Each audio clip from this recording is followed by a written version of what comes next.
Yo, what is going on YouTube? This is Sam from TeamSamuraiX1 here, and today guys, I'm coming at you with my new March 31st, 2017 Exodia deck profile for you guys today. So I really hope you guys enjoyed this video, and I've been getting a hell ton of messages on Facebook and in the YouTube comments requesting for this deck profile since the release of Sangan. He's been released off the ban list. Free Sangan. Sangan is finally now at 3, making this deck a little bit more consistent. And by the way, if you are a competitive player watching this video and you were here just to criticize the funness of Yu-Gi-Oh, I recommend you guys, do not watch the video, because this deck profile is meant towards the casual players and for those of you who just want to have fun by just playing Exodia. And yeah, that's pretty much all I have to say before I get started with the deck profile. This deck is super lit. It's amazing. It's very fun to play on a casual level and on a local level if you guys definitely want to play it. As I progress through the deck profile, I'll be explaining to you guys all my card choices and the reasons why I play them. And before I get started, if you guys can smash that 500 plus like button, that'll be absolutely amazing for more amazing deck profiles for the new upcoming format. So without further ado, let's get started with the monsters. For the monsters, what you guys want to play is Triple the Legend of Exodia Incarnate. This card is one of the main boss monsters of the deck. The really good thing about Exodia in today's modern meta is that we don't really have to focus on the win condition as much anymore because of the legendary Exodia Incarnate. Since the release of this card acts as a boss monster, which helps you get into your win condition.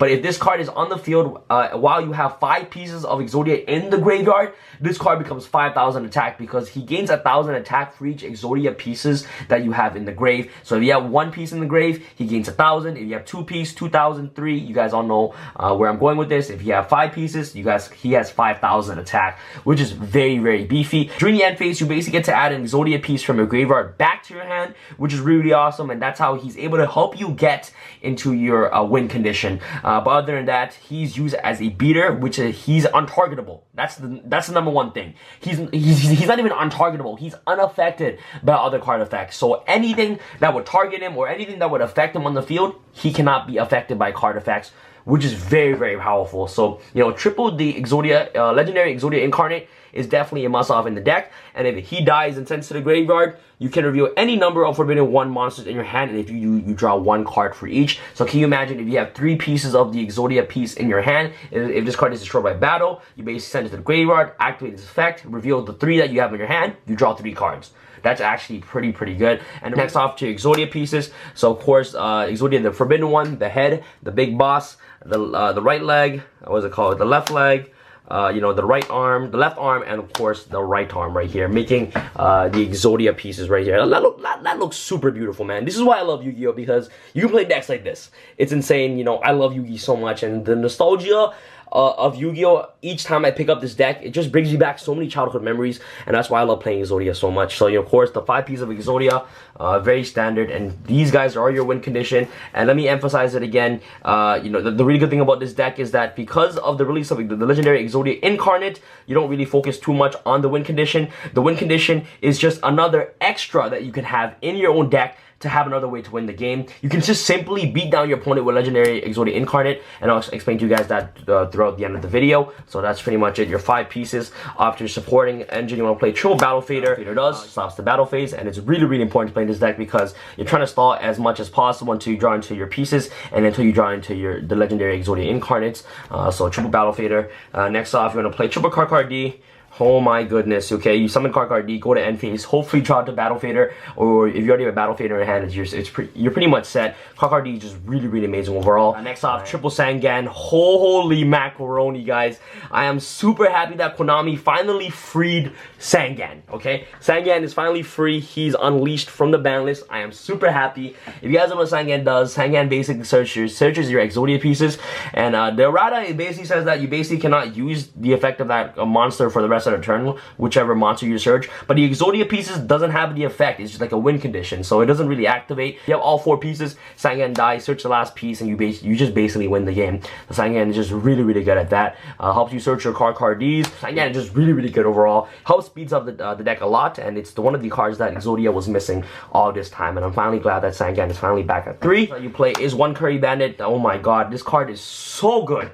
Okay, so what you can do with Curry Bandit is that you can normal summon Curry Bandit, of course, attack for 1,000, end phase, hopefully mill your pieces to the graveyard, and also, you know, mill a spawn trap card. During the end phase, you basically get to add one of the milled spawn trap card directly from your graveyard to your hand, which is really awesome. So Curry Bandit basically helps dig 5 cards deeper to your deck. Let's go off to our spells real quick. For our spells, what you guys want to play, Double Power Duality. You guys know what Power Duality does. Helps you dig 3 cards deeper into your deck to basically search any of the 3 cards that you showed to your opponent and adding directly to your hand, which is really awesome. And potentially just, you know, just clicking on the top 3 cards of your deck, digging 3 cards deeper to search into the pieces that you need. One All-Star Goblin, pink, really good, guys.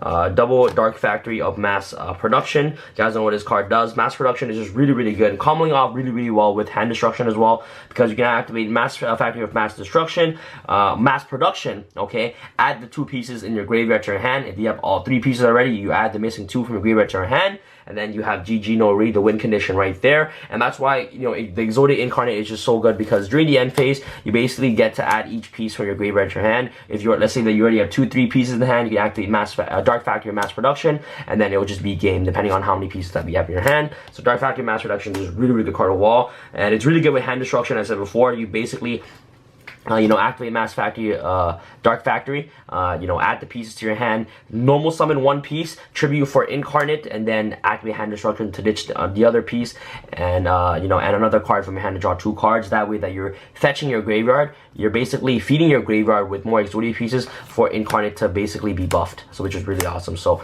next up, triple Hand Destruction, really good. You guys don't know what this card does. Helps you basically dig deeper through your deck as well. One day a piece, and last but not least, double Dark World Dealings, same purpose as Hand Destruction as well. You know, these 2 cards have the same utility aspect in the deck. And last but not least, you want to play 1 Magic Planter. Magic Planter is really good because it synergizes really well with Obliterate, which is the best trap card in your deck in my personal opinion. So 1 Magic Planter to run off our spells. Let's go up to our trap. The best trap card in your deck obviously is triple Obliterate. This card is powerful. What this card can do is that you can basically target 1 monster on the field, you know, return it to the hand, and basically send an Exodia piece monster from your graveyard, no, from your deck directly. You can send an Exodia, you know, piece, Forbidden 1 piece, or the Exodia Incarnate directly from your deck to the graveyard. That's what's really good about Obliterate. It's a foolish burial for Exodias, and it also helps feed your graveyard for more Exodia pieces, so that way Incarnate will basically get buffed with the attack effect that it has, depending on how many pieces that are in the grave. So Obliterate is just really good. If you guys are not know what Obliterate can do, is that Obliterate can basically target your own legendary Exodia Incarnate every single turn, and then, you know, Incarnate won't be affected by any card effects, but you still get to send you know, Exodia piece monster from your deck directly to the grave, so that way that this card attack will be buffed. So, you know, definitely triple Obliterate is definitely a must-off. And with Magic Planter, if you already basically on your opponent's turn, if you activate its effect to basically bounce back a monster to your opponent's hand during your turn, you can actually activate Magic Planter. Okay, send Obliterate to the graveyard. Do not use this effect to bounce back anything. You know, send Obliterate to the graveyard with Magic Planter, draw 2 cards, and then Obliterate will trigger, adding an Exodia piece or the legendary you know, Exodia Incarnate directly from your graveyard back to your hand, which is really powerful. So Magic Planter and Obliterate just synergizes really well together. So triple Obliterate, triple Reckless Greed, you know, dig 2 cards deeper into your deck and speeds up the deck by a ton. You guys don't know what Reckless Greed does. I love this card. Last but not least, triple Waboku. You guys don't know what Waboku does as well. The only way that Exodia Incarnate loses is if it gets killed by battle, and sometimes you actually just want to protect this card as soon as possible, so that way that the more you protect it, the more you're gonna have chances of, you know, adding your pieces directly from your graveyard back into your hand, so that way that you get your alternative win condition by just having all 5 pieces in your hand, and also prevents your opponent from doing damage as well, which is really important. So Waboku. And last but not least, one of the best cards to actually mill off the Curry Bandit is Spiritual Swords of Forbidden Light. This card is really powerful. Most of the time, if you're going to be basically taking more than 2,000 damage, if your opponent has two monsters, you're basically playing 2,000 damage to prevent your opponent from doing like 3,000 damage plus to you, which is really awesome. If you guys don't know what Spirit Swords of Forbidden Light does, is that once per attack, when an opponent monster declares an attack, you can pay 1,000 life points to negate the attack. Okay, so let's say you have the Exodia Incarnate on the field. Let's say the Exodia Incarnate is at 1,000 attack, okay, because only 1 piece in the grave, and you basically just want to protect this card as soon as possible. If you don't have Waboku, you can just basically negate the attack that your opponent tries to attack the legendary Exodia Incarnate. So this card can just act as another Waboku essentially, and also act as electromagnetic turtle as well, because you can banish this card from the graveyard. Your opponent cannot basically attack directly this turn, which is really amazing. So Spirit Sword of Radiant Light is just a really powerful card as well. It acts as another Waboku, and it also acts as another battle feeder in the deck, which is really awesome. So last but not least, Spirit Sword of Radiant Light, and that's pretty much it for the deck, guys. And that's exactly a 40 card deck. And I'll showcase you guys some of the combos that you guys can do in the deck right now. Let's go out with the combo tutorial. This card synergizes really well with its own Obliterate. Okay, and let me explain to you guys again. So Obliterate can target the legendary Exodia Incarnate. Okay, but Incarnate won't be affected by any card effects, but Obliterate will still get to Foolish Burial an Exodia piece directly from your deck to the graveyard, so that way that this card will increase its attack even more depending on how many pieces that you already have in the grave. So Obliterate is really good for that. And also Obliterate synergizes really well with the Magic Planter. Where's my Magic Planter? Right here. So Magic Planter is just really good with Obliterate, because you can just basically send Obliterate to the graveyard, draw 2 cards, and then Obliterate will trigger its effect to basically add an Exodia piece directly from your graveyard to your hand, which is really awesome. And what you guys can do, let's say that you guys have, and I showed this combo already, you know, in my last deck profile. Let's say you guys have, you know, 4 pieces in hand. Okay, so that's not in hand. Well, let's say you guys have 4 pieces of the Exodia on the field, and you have, like, you know, it doesn't matter which piece that you have in hand. Let's say that these 4 pieces right here, these 4 pieces right here are in your graveyard late game, and you know you have 2. What's it called? 2 the legendary Exodia Incarnates in hand, and a random Exodia piece. It doesn't have to be the head. It could be any Exodia piece. What you can do is that you can normal summon the Exodia, the Forbidden One, tribute the Forbidden One, okay, to basically special summon, of course, the legendary Exodia Incarnate. And right now you have 5 pieces of Exodia in the graveyard, and this card becomes 5,000 attack. This is at 5,000 beat stick, guys, so not a lot of cards can actually beat over this card. So you attack for damage. During the end phase, you add back any piece directly from your graveyard to your hand. Let's say you add back the head again, okay, and then next turn, what you can do is you can normal summon the piece, okay, tribute the piece to special summon the second legendary Exodia Incarnate. And these cards right now are at 5,000 because you have all 5 pieces basically in your graveyard. Basically a push for 5,000 damage, and not a lot of cards, guys, that before can actually beat over this card. And it's like really powerful right there. That's what I like about this deck, is that it has 2 win condition. It's either Exodia beatdown, or you have either all 5 pieces of Exodia directly in your hand. And of course, every turn, every your end phase, you basically get to add 2 pieces back. Okay, and so that's one turn you add 2 pieces, next turn you add 2 pieces, and let's say at this point you have cards like Spiritual Swords of Radiant Light. While this card is at 1,000 because 1 piece is in the grave, and you've been adding pieces directly to your hand, you can basically just keep paying life points, so that way that these cards don't die, and then during your turn again, activate one of these effects, add these to your hand, and then you basically have the win condition. The same thing as Waboku as well. Waboku basically helps you get there in certain situations like this, where you're basically just trying to beat down your opponent with the win condition. So Waboku is just really good because it protects the big boss Exodias, and then, you know, that way that if they live 1 more turn, and you especially have 2 copies on the field, you basically get to add the pieces to your hand as quickly as possible, so that way that you can see your win condition. So that's how another combo tutorial that you guys can do in the deck. So that's pretty much it, guys. Sangan is really good as well because it helps you search a piece. So if you basically have Sangan, you know, Waboku, Obliterate, like if you have these 3 cards in hand, you're pretty much lit.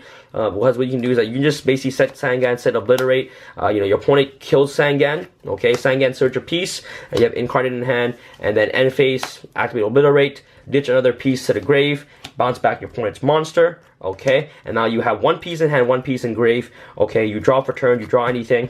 Cool. You normal summon the piece that you basically added with Sangan, tribute the piece off for Exodia. Okay, so now you have 2 pieces in grave, so this is only 2,000. Now you can activate Obliterate's effect, target your own Incarnate.